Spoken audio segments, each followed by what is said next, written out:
Hola, ¿cómo estás? Dios te bendiga muchísimo. Estamos comenzando nuestro tiempo devocional después de una semana de no estar juntos. Vamos a tener este tiempo que espero hayas extrañado. ¿Sí? El título del devocional de hoy es El verdadero éxito. Y el pasaje que vamos a leer es 2 de Timoteo 4, del 11 al 12, y después vamos a leer el 19 también. Y dice así: Solo Lucas está conmigo. Toma a Marcos y tráele contigo porque me es útil para el ministerio. A Tíquico lo envié a Éfeso. Saluda a Priscila y Aquila y a la casa de Onesíforo. Bueno, esto lo dice Pablo, ¿no? Y se lo dice a Timoteo. Le está hablando de la gente que lo acompaña, le está hablando de la gente que él necesita y está saludando a personas queridas por él, amadas. Y sin dudas, una de las frases que por lo menos a mí me llama la atención es la primera que leímos y es esto de solo Lucas está conmigo. Esto lo dice el apóstol Pablo. Y cuando pensamos en el ministerio del apóstol Pablo, tal vez podríamos imaginarnos un ministerio maravilloso, exitoso. Pablo tenía una unción especial del Señor para evangelizar, para abrir iglesias. Era un enorme apóstol del Evangelio. De hecho, él solo se fue al mundo de los gentiles y lo transformó. Entonces, ¿cómo es que un hombre con el que cualquier siervo del Señor quisiera estar se encuentra solo o casi solo, porque solo Lucas está con él? ¿Cómo puede ser que no tenga un equipo de personas que le acompañen? ¿Cómo puede ser que él mire a su alrededor y no haya gente que lo esté apoyando en cantidad? Porque vuelvo a decirle, si pensamos en un pastor exitoso del Nuevo Testamento, tenemos que pensar en Pablo. Está bien, ¿no? Tenemos que pensar en Pablo. Pablo le quitó relevancia, por ejemplo, al mismo Pedro. Y todo el Nuevo Testamento está lleno de Pablo. Nosotros vemos que la gran cantidad de cartas que tenemos disponibles en el Nuevo Testamento son cartas de Pablo. El relato del libro de los Hechos, que comienza, ¿no?, con la ascensión del Señor Jesús, la comisión que él le deja a sus discípulos, el desarrollo de la iglesia, está bien, ¿no? Donde encontramos algunos milagros, algunas prédicas de Pedro, algunas acciones en conjunto de Pedro y de Juan, después terminan yéndose con Pablo, y cuando inicia Pablo su ministerio, el libro de los Hechos se encarga de describir lo que el Señor comienza a hacer con este hombre. Y es gracias a Pablo que nosotros tenemos una explicación sumamente profunda del Evangelio y que podemos utilizar para crecer en nuestra vida cristiana. Entonces, vuelvo a lo mismo. ¿Cómo puede ser que un hombre con tanta unción, con tanta claridad, con tanta sabiduría y con tanta elocuencia esté solo? Porque pensemos tal vez cómo se sentiría Pablo en esta situación. Pero bueno, antes de seguir pensando, ¿no?, en esto, vamos a leer a MacArthur, vamos a dejar que él nos guíe en la reflexión de hoy. Si dice, si juzgamos el éxito basado en parámetros mundanos, algunos podrían calificar la carrera de liderazgo de Pablo como un lamentable fracaso y una decepción amarga. Cuando hablamos de liderazgo, hablamos de la capacidad que alguien tiene para guiar a otros a desarrollar determinadas acciones, ¿sí? Pablo, evidentemente, no tenía demasiados discípulos. Él le estaba escribiendo a Timoteo, uno de sus discípulos, y sabemos que tenía a otro consigo, que era Lucas, alguien que lo ayudaba, alguien que escribía también, ¿no? Lucas escribía, pero no tenía demasiada gente siguiéndole. Entonces, como líder, podríamos decir, Pablo no era bueno.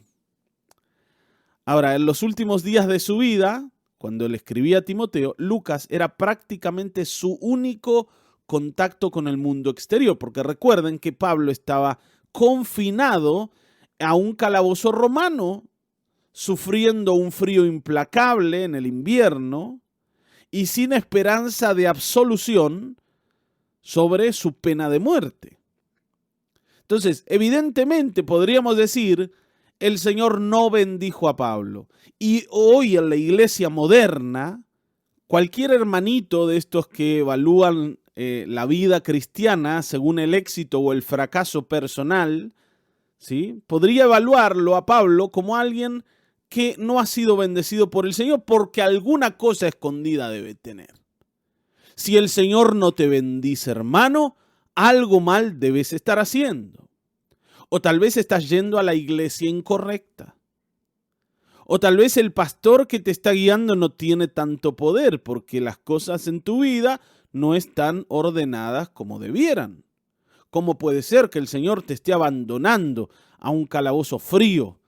Que no te esté salvando como lo hizo con Pedro, porque Pedro también fue encarcelado, pero el Señor mandó un ángel y lo sacó de ahí. ¿Por qué a vos no te pasa lo mismo? ¿Por qué el poder de Dios no se manifiesta de esa manera en tu vida? Algo escondido debes tener. Y cualquiera podría llegar a evaluar a Pablo en esos términos y se estaría equivocando, evidentemente, muchísimo. Porque como dice aquí MacArthur, el apóstol Pablo no fracasó como líder en ningún aspecto. Su influencia continúa hasta la fecha. En contraste, por ejemplo, Nerón, el emperador corrupto y poderoso que ordenó la muerte de Pablo, es considerado una de las personas más despreciables de la historia. Esto nos recuerda que la influencia es la prueba del liderazgo de una persona, no su poder ni su posición. Hermanos, a veces pensamos que el Señor nos bendice porque no tenemos demasiados problemas o no tenemos problemas demasiado grandes, como quieras verlo. Pero la verdad es que podemos decir que el Señor nos ha bendecido realmente si no tenemos nada para dejar el día en que ya no estemos aquí. A ver, te lo pongo de otra manera. Si el Señor te bendice realmente, si te ha bendecido, ¿qué cosa podés dejarle a las generaciones que vienen para que ellos puedan ver esa bendición que el Señor te ha dado? ¿Pensás, por ejemplo, que una sanidad es suficiente como para impactar a las generaciones que vienen? Si el Señor te sanara, ¿eso transformaría la vida de tus hijos? Si el Señor te bendijera económicamente, ¿eso transformaría la vida de tus hijos? Y ojo, no estoy diciendo que esto no sea una bendición, de hecho lo es. Pero si hablamos en términos de bendición real, tenemos que entender que no hay mayor bendición que la posibilidad de dejarle a las generaciones que vienen algo de lo que el Señor nos ha dado. Por ejemplo, cuando vemos a la persona a la que Dios le dijo que lo iba a transformar en bendición y que en él serían benditas todas las familias de la tierra, en él y en su simiente. Estamos hablando de Abraham. Nosotros vemos la bendición de Abraham, no porque Dios sanó a Abraham, no porque el Señor bendijo económicamente a Abraham, sino porque Abraham pudo dejar un legado enorme a su familia para que ellos continúen sirviendo al Dios que había encontrado a Abraham y a su mujer cuando ellos no tenían nada. Está bien, ¿no? La bendición real se traspasa a las generaciones futuras, a las que vienen luego de nosotros.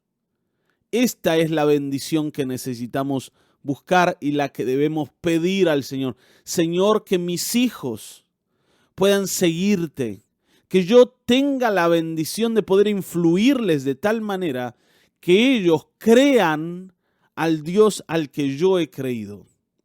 Y sin duda Pablo fue un hombre súper bendecido por Dios y súper exitoso, porque todo aquello que Dios le dio a Pablo nos ha bendecido a nosotros mismos hasta el día de hoy.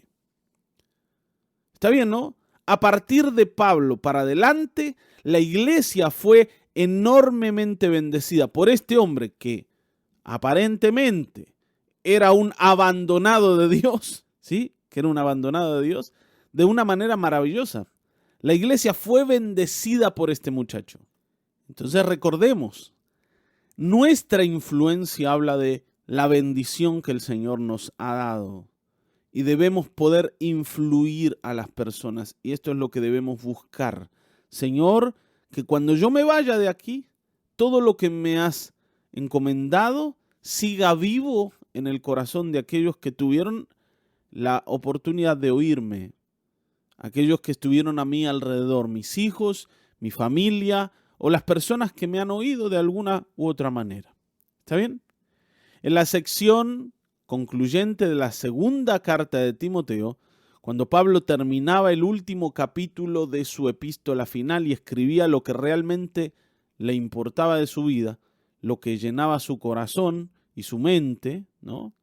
Él hablaba de la gente con la que ministraba y con quien trabajaba. Y habló varias veces de esas personas. Ellos eran el legado más visible e inmediato de su liderazgo. Aunque casi se quedó sin amigos en la prisión, aunque lo abandonaron en su defensa ante el tribunal romano, claramente Pablo no estaba solo, ¿sí? Nosotros recién decíamos, no, solo Lucas está conmigo. Pero había un montón de gente que estaba llevando el mensaje de Pablo, y esa es la verdad. Pablo no estaba solo. Pablo no estaba tratando de pelear la batalla solo. Pablo estaba siendo acompañado por muchos que no estaban a su alrededor, pero sí que estaban hablando las palabras de Pablo, que estaban influyendo a otros con las enseñanzas de Pablo, que estaban llevando el ministerio de Pablo mucho más allá, como lo hacemos cada vez que predicamos cosas que él ha escrito.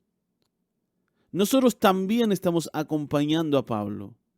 Y Pablo estaba acompañando al Señor Jesucristo, que es quien nos enseñó a conocerle y a través de él a conocer a Dios. Está bien, ¿no? El Evangelio ha sido exitoso a lo largo de la historia en vidas de personas que no parecen ser exitosas, como Pablo, pero que de verdad lo son, porque le han entregado sus vidas al Señor y han podido influir a otros. Y el Señor los ha bendecido para que sean influencia y para que sean bendición. Y esto es muy importante. No hay mayor bendición que poder transformarnos nosotros en bendición para otros. Si recibimos buenas cosas de Dios, pero esas cosas, y ayer lo decíamos, ¿no?, mueren con nosotros, esa bendición, si bien la podemos disfrutar, no es tan importante como aquella que puede salir de nosotros y empezar a impactar la vida de otras personas. ¿Te das cuenta? Entonces, este es el liderazgo que esperamos tener. Y vos seguramente tenés personas alrededor a las que podés liderar. Tus hijos, por ejemplo. Tu familia. Tus amigos. Cuando yo hablo de liderar, no hablo de mandarlos, ¿eh? de mandonearlos. Hablo de influirlos. Hablo de mostrarles un camino. Hablo de llevarlos a Cristo. Está bien, ¿no? MacArthur termina diciendo, de hecho, el verdadero carácter del liderazgo de Pablo se ve en la lista breve de personas en las que él vertió su vida. Ellos personificaban el equipo que él desarrolló, la traición que enfrentó y el triunfo que finalmente obtuvo. Este catálogo de individuos nos instruye sobre la razón por la que el ministerio de liderazgo de Pablo no fue un fracaso. Por eso su influencia continua sigue siendo un ejemplo para millones de cristianos en la actualidad. Lo que Pablo le dejó a estas personas, como Timoteo, por ejemplo, sigue influyendo a millones de personas en el mundo. Evidentemente, estos hombres también se transformaron en bendición para otros. Y esos otros para otros. Y hoy estamos nosotros recibiendo la influencia de Pablo a través de sus amigos, a través de sus discípulos, y tenemos nosotros ahora la responsabilidad de generar nuevos discípulos. Y para esto el Señor nos ayuda. Así que midamos nuestro éxito en base de nuestra influencia, no de los resultados visibles que se puedan ver a nuestro alrededor. ¿Está bien? ¿A cuánta gente estás influyendo con tus palabras? Ahí está la bendición que el Señor te ha dado. Busquemos esto. Así que tengo una pregunta para dejarte y es esta, ¿no? ¿Cómo estás midiendo tu éxito? ¿Cómo estás midiendo tu éxito? Espero que sea de la manera correcta, porque si no, te vas a amargar, te vas a sentir un desgraciado y no es esto lo que el Señor espera. Amén. Bueno, yo te dejo ya, ¿no? Te saludo. Mañana nos vamos a volver a encontrar. Dios te bendiga.